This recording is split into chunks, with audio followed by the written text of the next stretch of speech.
5-litre V8 up front, loud exhaust pipes on either side, wild performance, and looks to die for.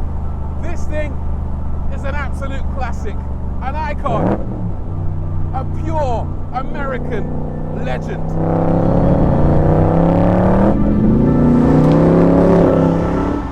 At least that's what people like to tell you. The truth is that the Cobra has a somewhat convoluted history, one that ultimately reveals that this beautiful slice of Americana is actually British.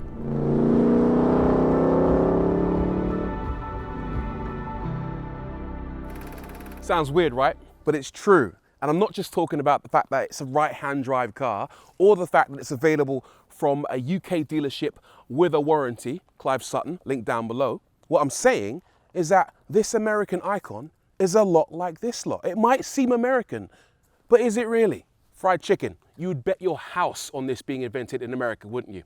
In actual fact, no. It was invented right here in the UK. Mac and cheese, not British, but not American either. This was invented in Italy. Hot dogs, quintessentially American, and yet it was invented in Germany. Peanut butter, American kids grow up on this stuff. Invented in Canada, believe it or not.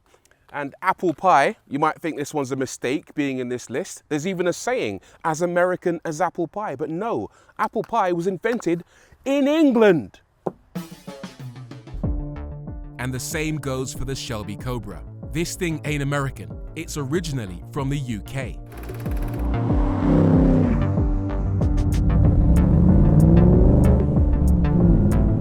So what exactly is this thing? Well, it's an official replica of a Shelby Cobra. It's built by a company called Superperformance and distributed here in the UK by Clive Sutton, where it's called the CSX10000. And in order to tell you a little bit about this car, I need to take you back to the beginning and give you a little bit of history on the Shelby Cobra. You see, back in the 1960s, Carroll Shelby wanted to build the ultimate sports car. My name's Carroll Shelby, and performance is my business. So he went to Chevy and said, "Let me help you build one." Chevy, unsurprisingly, said, "No, thank you. We've got the Chevy Corvette. That's already the ultimate sports car." Never one to give up, Mr. Shelby went to Ford and said to them, "Let me build you the ultimate sports car to destroy the Corvette." Petty. Ford said, we quite like the sound of that, and we do have some engines.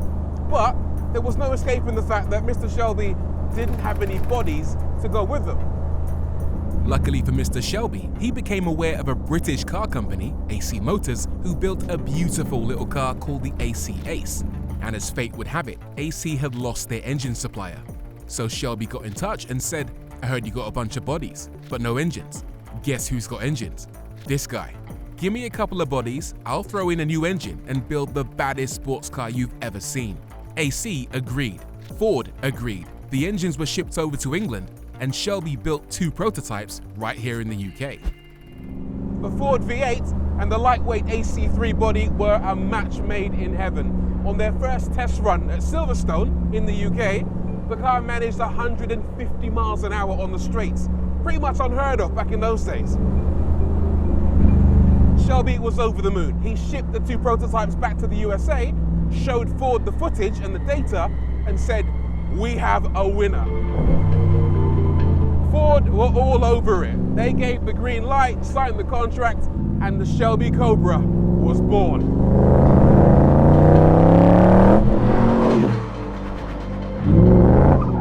Long story short, the car was a massive success, and as a production road car, it was incredibly desirable, but it was rare and expensive. They only built 998 examples, each costing $7,500, about double the price of an equivalent Corvette. So understandably, that led to a huge demand for replicas like this one. Initially, Shelby tried to sue the pants off anyone who made a copy of the Cobra, most famously Factory 5, who were ultimately ordered to stop using the Shelby name. But they, and everyone else, could continue using the overall shape of the car.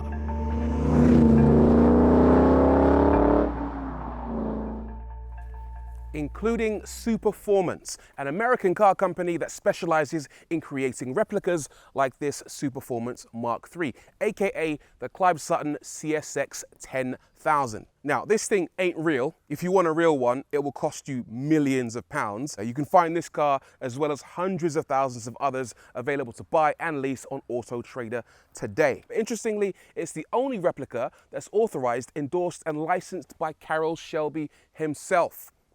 It ain't real, but it's good enough for the big man. And it is gorgeous. That simple, classic design remains, with the long bonnet, round headlights, pouting front end with exposed hoses and flared arches. The main highlights on this Mark III for me are the side-mounted exhausts. Don't wear shorts if you don't fancy burning your legs on these. This replica uses 18-inch pin drive wheels with spinners rather than the smaller 15-inch wheels on the original Cobras. And there's a certain analog charm to the car, particularly in the way you get into it. The bonnet, for example, has these old school handles that make it a real event when you open it and glance at what's inside. And the same goes for the boot, which is surprisingly spacious. The interior is very basic, but surprisingly nice. I do love these surprisingly comfortable seats with this quilted leather. Really, really nice. And there's not a lot of creature comforts in here, to be honest with you. There are a couple of labeled switches, like for the wiper and for the fan and the heater, and some unlabeled switches like whatever these things do. But apart from that, there's no buttons, there's no screens, and definitely no stereo. Not that you'd hear it anyway, because the engine is very loud. Listen to this.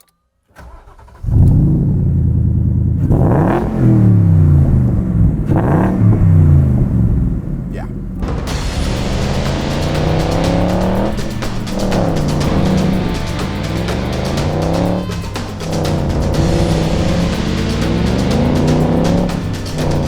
So what are we dealing with here, and what's it like to drive?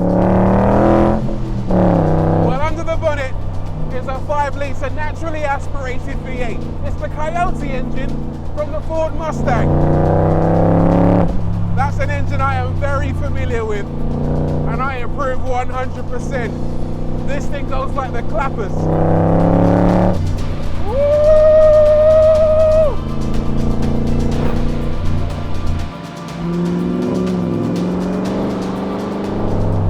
Difficult to believe, but Shelby actually made a Super Snake version with 800 horsepower, which to me sounds fairly ridiculous. The Coyote in this one makes 460, and believe you me, that is plenty.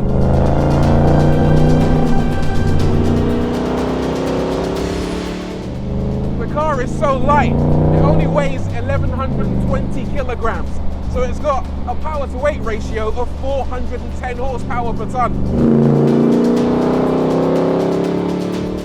I'll put it into context for you. A Porsche 911 GT3 has a power to weight ratio of 355 horsepower per ton. This thing shifts.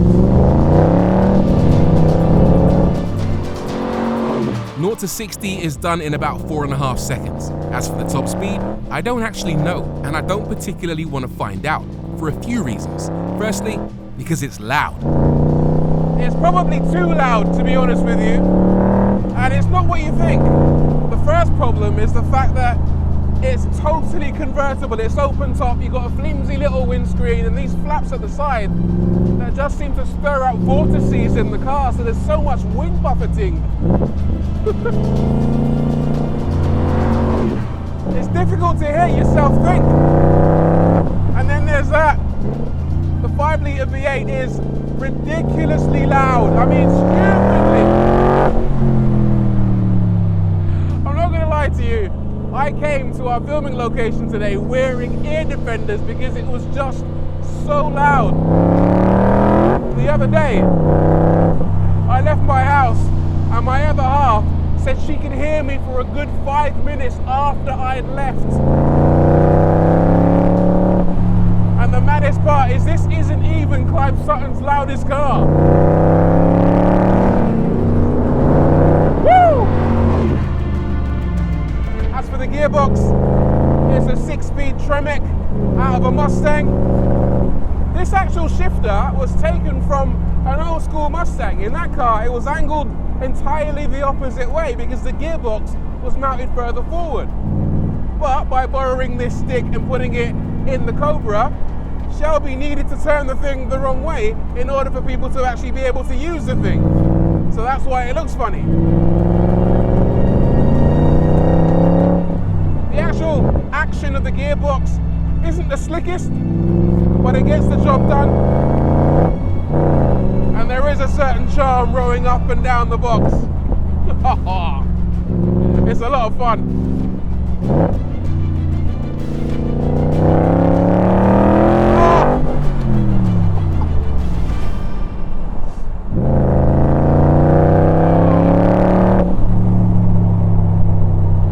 My ears are killing me. I'm not putting it on, this actually hurts. I said earlier there were a couple of reasons why I wouldn't want to find out the top speed in this car. The main one is safety.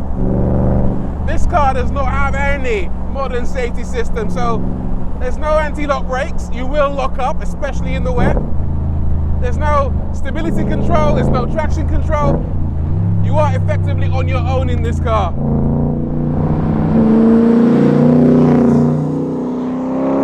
I'm also slightly concerned about the fact that there's only one roll hoop for the driver.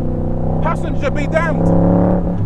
Also, the windscreen isn't the most sturdy looking in the world, which means if you were ever to flip this thing upside down, I would say survival is not guaranteed.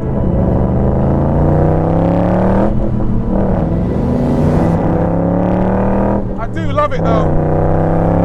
The thing is just so raw and so visceral. It's a real throwback to when cars had to be driven. You feel like you're a part of the machine. You feel like you have to be on your game every step of the way. This is one of the very few modern cars where I've actually felt like maybe I need to wear a helmet to drive it on the road.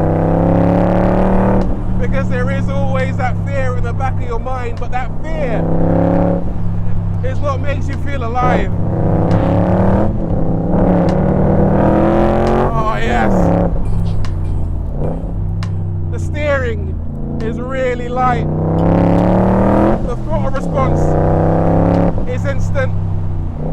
The brake feel is fantastic. The lightness is unparalleled.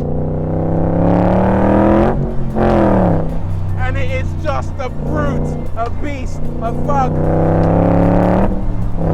An absolutely joyous thing.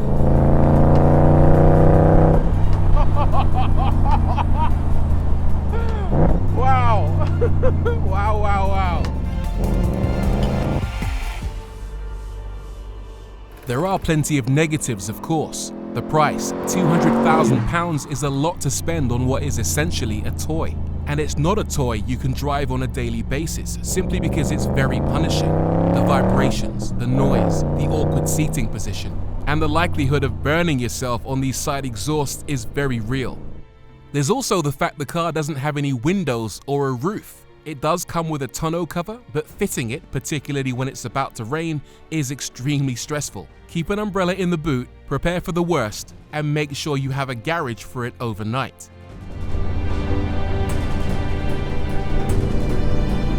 Right, so how do we sum this thing up? It's a £200,000 toy. That's the best I can do.